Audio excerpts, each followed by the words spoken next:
इसी प्रकार से महाराज श्री के श्रीमुख से कथा प्रसंगों का निरंतर आनंद लेने के लिए पूज्य श्री के आधिकारिक YouTube चैनल को जरूर सब्सक्राइब करें और बेल आइकन को दबा दें।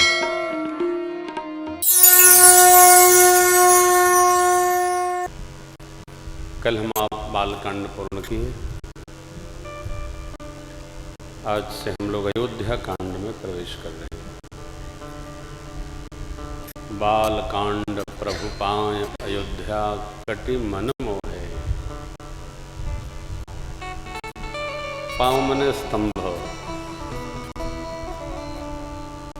स्तंभ माने बचपन।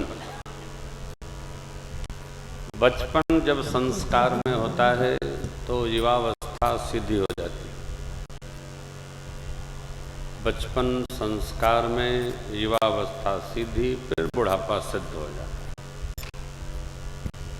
बचपन में संस्कार यदि नहीं पड़े तो बड़ा कठिन है।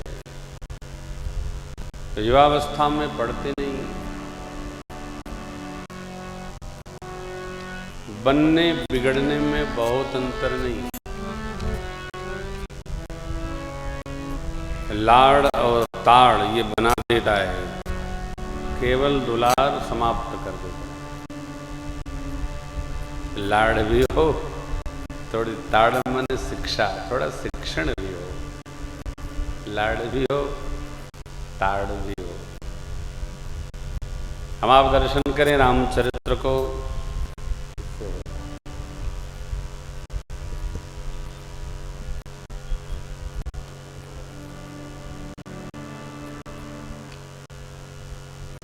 हाँ, थोड़ा घुमा लीजिए नारायण। लाड़ और ताड़ ये बचपन को संभालते हैं, आराम नहीं।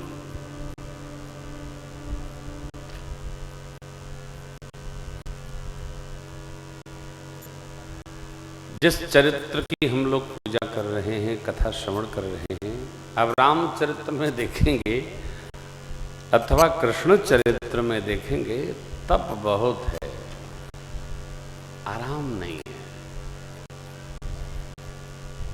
गुरु जी आए, ले गए,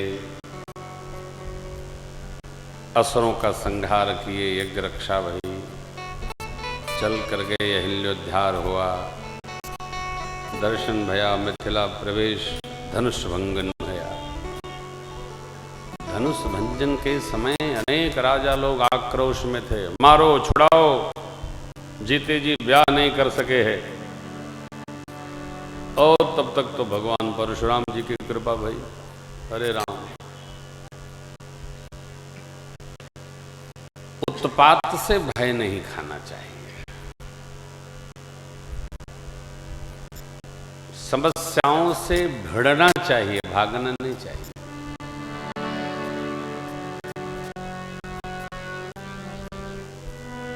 मार्ग की कठिनता बताती है कि आपका लक्ष्य श्रेष्ठ है, पथ उज्जवल है। आराम से नहीं, आराम से नहीं होता है। चरित्र कोई भी हो, इतिहास उसी का होता है जो खपता है।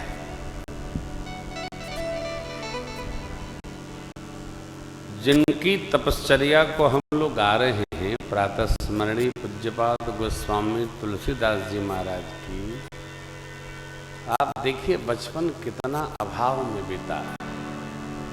माँ नहीं रही, चुनिया मैया दासी थी, वो भी नहीं रही, कोई पूछता नहीं बाबा को। काशी जी में माँ अन्नपूर्णा ने संहार किया, भगवान भोलेनाथ ने कृपा की, सुमिर शिवा शिव पाई पसाऊ, तब वर्णऊ राम चरित चित चाऊ।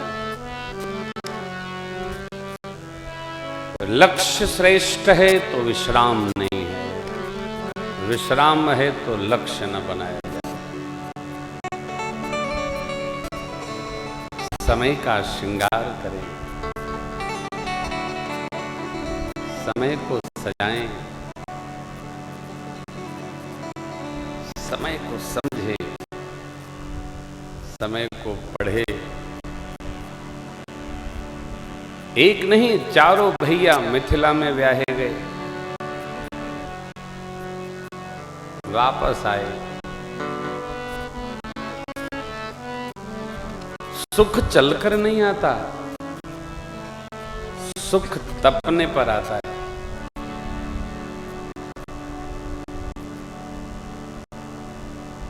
कथा थोड़ी कठोर है। युवावस्था विश्राम के लिए नहीं है, तपने के लिए है। ये रामचरित्र है। ब्याह होकर प्रभु का आया, अयोध्या में नित्य नवीन आनंद बढ़ गया। रिद्धि सिद्धि रूपी नदियां अवध रूपी समुद्र की ओर उमगी अवध अम्बुधि कहूं दौड़ पड़ी।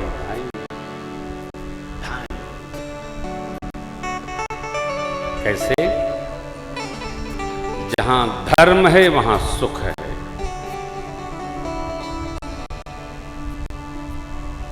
जहां धर्म है वहां सुख है। अधर्म में दुख है, धर्म में सुख है। और बहुत सारे व्यवहार हैं अधर्म के, धर्म के, उनको कहा नहीं जा सकता। आप सब जानते हैं। हम तो इतना कहेंगे, धर्म पथ पर चलेंगे तो सुखी रहेंगे। धर्म एव हतो हन्ति धर्मो रक्षति रक्षितः मनुस्मृति। धर्म से च्युत हो जाएगा तो हीनता मिलेगी। धर्म की रक्षा जो करे, धर्म अपने रक्षक की रक्षा करने में सक्षम है।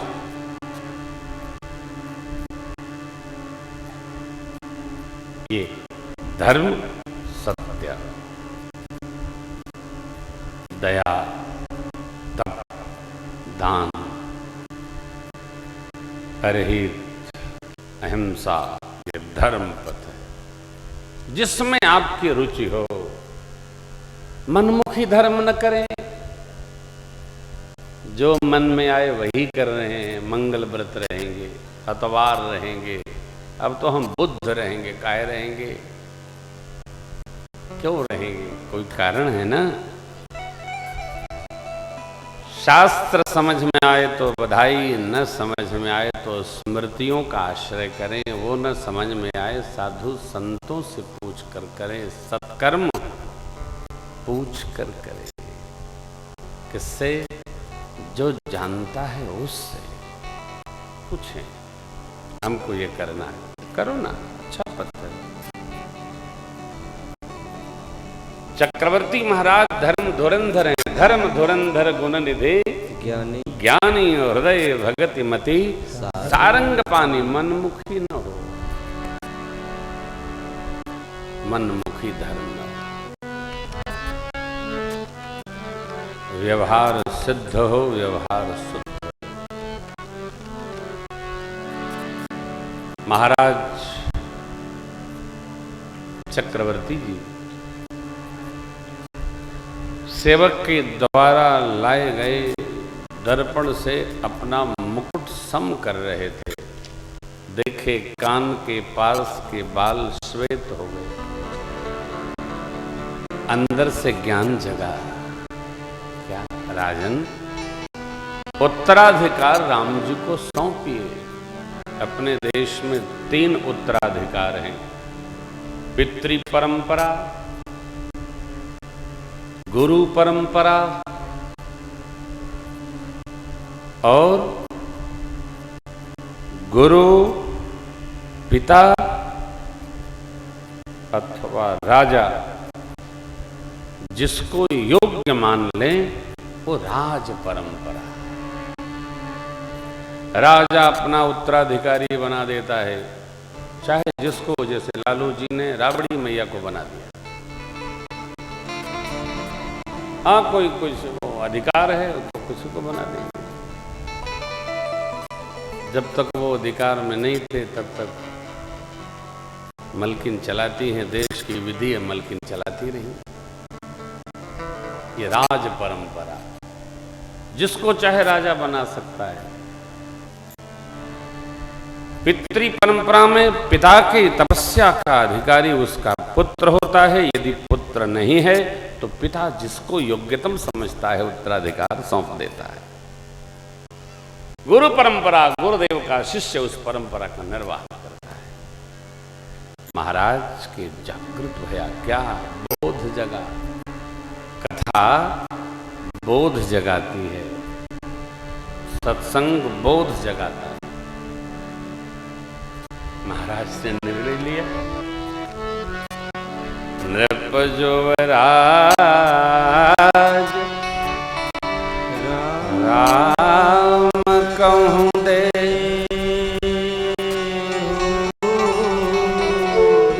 जीवन लाभ किन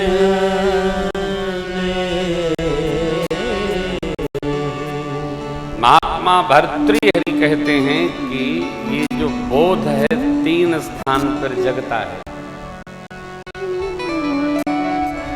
सत्संग में, विषय सेवन में और श्मशान में, परंतु स्थायी नहीं रहता, एक अस्थायी रहता है। इसी को जो स्थायी बना ले वो भाग्यशाली है। तीनों जगह प्रत्यक्ष हुए ज्ञान ये अस्थायी रहते हैं। अब स्थायी कौन बना लेगा? जो इसको समझ जाएगा। समझेगा कौन? जो विचारेगा। विचारेगा कौन? जो विवेकशील होगा। ये सारे एक दूसरे से अन्योन्याश्रित हैं। कथा विचार जागृत करती, सुनकर सोचेंगे तो विचार आएगा।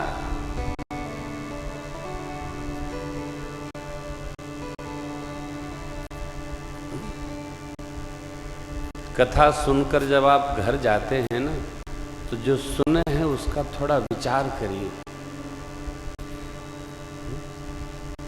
उद्घोषक भैया नित्य यही कहते हैं, खा के जाइएगा, लेके जाइएगा। आप खा के जाओ चाहे न जाओ, लेकिन कम से कम कथवा विचार करो। ये जो हमारा समय जा रहा है, भैया ने इतनी व्यवस्था की है, ये इसलिए की है कि जीवन में ये बात उतरे। बात उतरनी चाहिए हमारे चित्त में। महाराज ने क्या कहा? ये उतरनी चाहिए, बोध जगना चाहिए। कब से? बचपन से। बहुत कुछ एकत्र करके भी हाथ कुछ नहीं लगेगा यदि विचार हमने नहीं किया। इस सत्य है।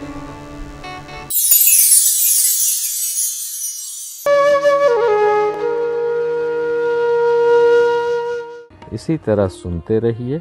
चैनल को सब्सक्राइब करिए, बेल आइकन को दबा दीजिए और पुण्य अर्जन के लिए अपनों में शेयर करिए।